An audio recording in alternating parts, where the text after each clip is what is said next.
Many of us bike riders will at some point be faced with some form of city cycling.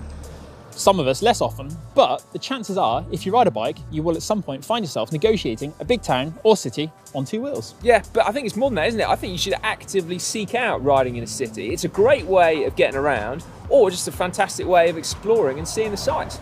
But if you're not feeling too confident, or you just want to brush up on some skills, well, here are our top tips for city cycling.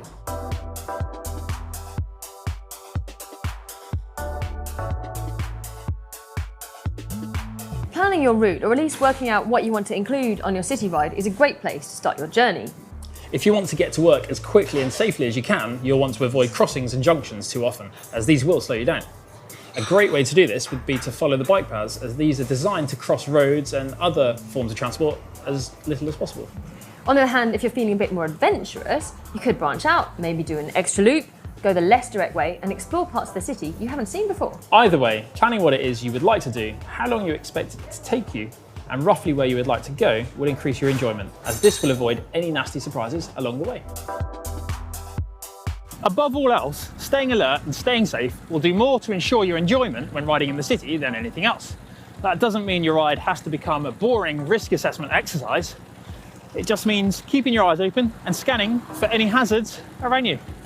Yeah, not everyone expects to see cyclists in cities, and indeed the infrastructure can throw up some unexpected surprises like raised curbs, barriers, posts, and these can blend into the surroundings and just appear to come out of nowhere. So if you stay alert, you'll be better at noticing them. But there are more reasons to be alert. You can also be a danger to others, so watch out for the unexpected and only ride as fast as you can stop. Exceeding your limits is rarely as fun as you would hope it to be. Stick to riding at under 95% of your limit and it will be much more enjoyable. You'll be in more control and conscious of what the inputs you make to the bike are doing. This is a great way to learn bike control.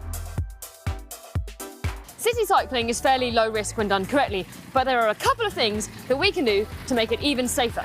Yeah, a good set of lights for a start, and coupled with some reflective clothing or something reflected on your back is a great way to draw attention from other road users. In fact, lights on moving limbs are proven to be more effective at doing this. And for when you can't be seen, a bell or a horn is a great way of drawing attention to yourself, because cities are full of blind 90-degree corners. So a quick toot or a ding can alert others to your presence. Yeah, no one wants to crash or to hurt themselves or anyone else for that fact, do they? No, I do not want to crash at all.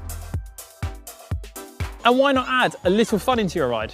Even the tiniest of curbs can be the perfect launch pad for a quick jump. And then speed bumps. When you time a bunny hop absolutely perfectly and land on the backside of a speed bump, it can be incredibly rewarding. You'll even feel like you've barely left the ground.